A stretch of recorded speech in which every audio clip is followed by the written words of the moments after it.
सब सुख लहे तुम्हारी सरना, तुम रक्षक काहू को डरना। ए भूत पिशाच निकट नहीं आवे, महावीर जब नाम सुनावे। नमस्कार, विवेक बिंद्रा बोल रहा हूं, फाउंडर एंड सीईओ बड़ा बिजनेस.com। आप सभी को आज हनुमान जयंती की ओहो हाथ जोड़ के शुभकामनाएं। आज के इस पावन अवसर पर, जिसको मैं बहुत मानता हूं, जिनकी बात आपसे करने आया हूं, उनके भक्त ने संकट मोचन हनुमान का शाक्तावशेष अवतार मानते हैं। इनके अंदर शक्ति का आवेश था।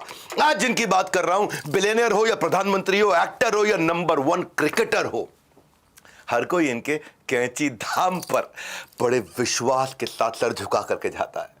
आस्था के इस धाम पर आकर सबने रास्ता पाया है। द वेरी फेमस नीम करौली बाबा जी, आपको आज बहुत बहुत प्रणाम। आपको शक्ति का आवेश जो मिला था प्रभु बजरंग बली का, आपका नाम था लक्ष्मी नारायण शर्मा। नीम करौली बाबा को इस युग का सबसे महान संतों में एक माना जाता है। स्टीव जॉब्स बोले एप्पल कंपनी को सीड आइडिया इनके धाम से मिला था। स्टीव जॉब्स की बात कर रहा हूं, यहां की उनकी जिंदगी बदल गई थी। मार्क जकरबर्ग अमेरिका से आए, फेसबुक को नेक्स्ट लेवल तक कैसे लेके जाया जाए, मोटिवेशन यहीं से मिला। हॉलीवुड एक्ट्रेस जूलिया रॉबर्ट्स तो कहती है मैंने इनका आज तक चेहरा देखा नहीं, लेकिन फोटो में देख करके मेरा दिल पिघल गया और मैं भारत आई और हिंदुइज्म प्रैक्टिस करने लगी। क्रिकेटर विराट कोहली लगातार फेलियर पे फेलियर का सामना करने के बाद जब पहली दफा सेंचुरी पे सेंचुरी उन्होंने मारनी शुरू करी, बोले यहीं आकर के दर्शन और सेवा करने के बाद उनकी इंस्टाग्राम पोस्ट आपने देखी होगी, दुनिया देखती है। इनका जन्म नहीं बोलूंगा, आविर्भाव का अर्थ क्या, वो ये प्रकट होते हैं या अप्रकट होते हैं। इनका जन्म सन 1900 में हुआ था और उन्होंने समाधि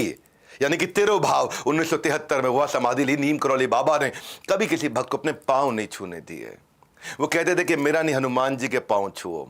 उनकी कहा जाता था उनकी थोड़ी पूंछ भी थी। तो आज इस हनुमान जयंती पर, इस ऑस्पिशियस डे पर, इस शुभ दिन पर उनके ही शाक्तावशेष अवतार नीम करौली बाबा की कुछ छोटी छोटी क्विकली कहानी सुनाता हूं। इनका नाम नीम करौली बाबा कैसे पड़ा। एक दफा ये एक ट्रेन पकड़ कर निकले और वहां पे जो ट्रेन में बैठे, इनके पास पैसे तो थे नहीं। भिक्षु एक अधिकारी जो उनका भक्त, उन्होंने कहा नहीं बैठ जाइए, कोई समस्या नहीं है। उनकी बात मान के बाबा ट्रेन में बैठ गए। पैसे थे नहीं, टिकट थी नहीं। कुछ स्टेशन चलने के बाद नया टीसी आ गया। वो तो बेचारा चला गया। नया टीसी आया, वो अटक गया। अरे उतरो, बिना टिकट के बैठ गए हो, उतरो यहां से, बिना टिकट के बैठ गए। बोलो मेरे को अधिकारी ने कहा, अरे कोई अधिकारी नहीं, बिना टिकट के बैठ गए हो। बाबा जी के लिए उन्होंने ऐसा बोला। बाबा जी उतर गए, जाके नीचे करौली नाम के स्टेशन पे नीम के पेड़ के नीचे बैठ के समाधि में बैठ गए। पर वो ट्रेन नहीं चली आगे। बहुत कोशिश करी, सारे इंजीनियर, चीफ इंजीनियर सब आ गए, सब ने अपनी बुद्धि लगा ली, सब कुछ कर लिया, ट्रेन नहीं चली। अटक गई ट्रेन, वहीं के वहीं खड़ी के खड़ी रह गई। खूब हरी झंडी दिखाई जाए, हरी झंडी वाला, लेकिन ट्रेन नहीं चली। सारे अधिकारी आ गए, सबने जोर लगा लिया। उसके बाद लोगों ने बोला कि आपने उनके प्रति अपराध किया है।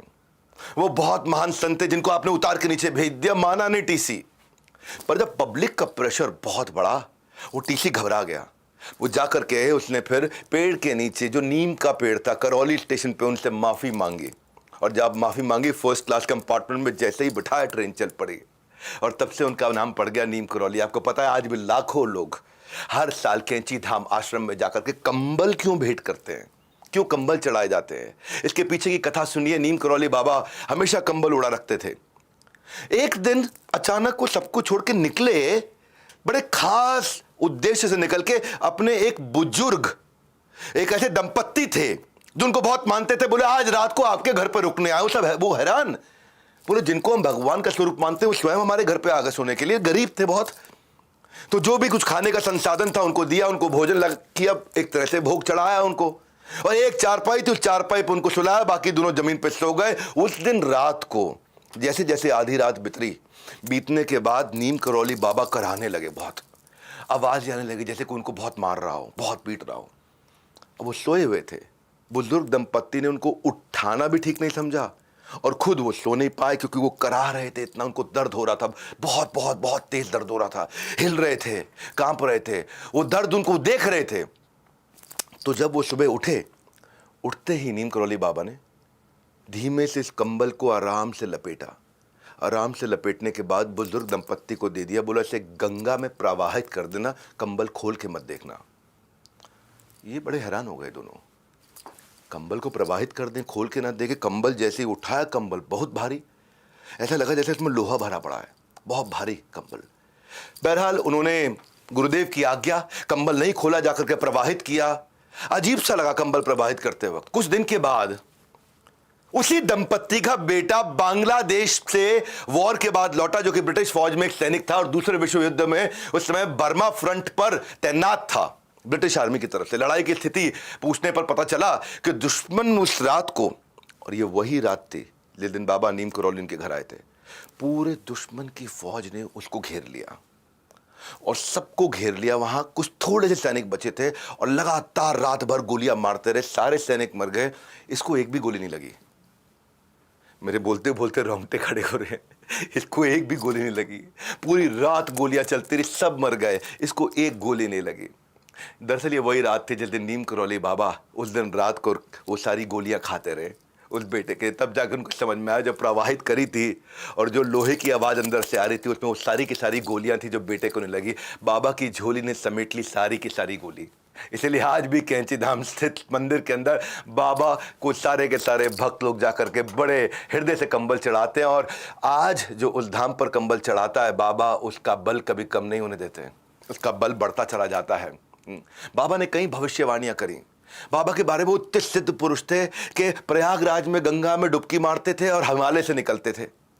हिमालय में जाकर के अप्रकट होते थे, तो फिर उसके बाद हरिद्वार से बाहर निकलते थे और वो जो कह देते थे वो होता था। एक बार दिल्ली में बिरला मंदिर के अंदर अपनी कुटिया में विश्राम कर रहे थे और हनुमान जी को याद किया करते थे। बाहर दरवाजे पे कुछ बांग्लादेशी आए और बांग्लादेशियों के अब मैसेज अंदर पहुंचा कि महाराज आपसे कुछ मिलना चाहते, बांग्लादेशी लोग आए हैं। तो महाराज ने वहां पे एक संदेश भेजा, बाबा नीम करौली ने संदेश भेजा, जिसका भाई जेल में हो उसको बोल दो अंदर आ जाए। थोड़ा अजीब सा लगा सुनने में जरा बात को, तो सारे हैरान हो गए कि जिसका भाई जेल में हो वो अंदर आ जाए। अच्छा, किसी को पता ही नहीं इनमें से किसका भाई जेल में है। तो एक आदमी ने बोला मेरा भाई जेल में है, मेरा भाई पाकिस्तान के अंदर जेल में है। तो वो जो बोला उसने कि मेरा भाई जेल, उसको अंदर ले जाया गया। तो बाबा ने कहा कि भाई तुम्हारा भाई दुश्मनों की कैद से जल्दी बाहर आएगा और तुम्हारे देश का सबसे बड़ा शहंशाह बनेगा। इतना कह के बाबा बोले जाओ अब अपना समय अपने भाई के इंतजार में, उसकी वेलकम में, उसकी स्वागत की तैयारियों में लग जाओ, वो आने वाला। तो उसने पूछा कैसे मुमकिन है महाराज, गुरुदेव, बाबा, ये कैसे मुमकिन है। तो मेरा भाई पाकिस्तान की मियाँ वाली जेल की कालकोठरी के अंदर है, सरकार ने उसको सजाए मौत का ऐलान कर दिया था। बाबा ने कहा वापस जाओ, भाई के आने की तैयारी करो, और बाहर जाने का इशारा कर दिया और लेट गए। आप जानते हैं कौन थे वो? बाबा के सवाल करने वाला वो जो शख्स था वो कौन थे?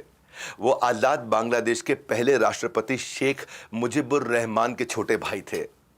तो ये जो है ना, ये शेख मुजीबुर रहमान प्रिजनर से प्रेसिडेंट बने, सलाखों से सीधा सत्ता मिल गई। आज कहां और कल कहां, इसके पीछे आपसे भी बोल रहा हूं मैं, हाँ आपसे भी बोल रहा हूं, एक ही चीज तय करती है आपका कितना बड़ा विजन है।